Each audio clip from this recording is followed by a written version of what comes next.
Do you want to achieve the infrared look below? Well, with my free open source program, Infrared, you can.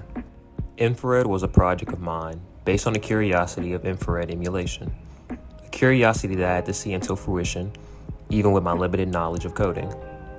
However, I set out and created a simple program that applied an infrared look using OpenCV. Here's how you use the two executable programs provided to achieve an infrared effect. Okay, this is going to be a tutorial on how to use my two infrared executables. First, we have one for image, and we have one for video. The image is so simple that I'm not even gonna go through it, and video is so simple too. So I'm just gonna show y'all. Press the exe. Remember, this was something simple. I cooked this up really quickly. This is open source, so I really want y'all to experiment. Make it look nice. Create a nice little GUI for it. Implement it into a plugin.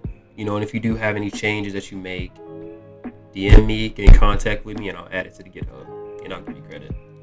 And so yeah, if you want to do video, you want to press select file. You want to find. Let's go into test. We're going to use this one right here. We're going to open that. Okay, so it's already opened in there. All you gotta do is press start, and it does it right there. And after it's finished, the exe will close out, and then you will have your video right here.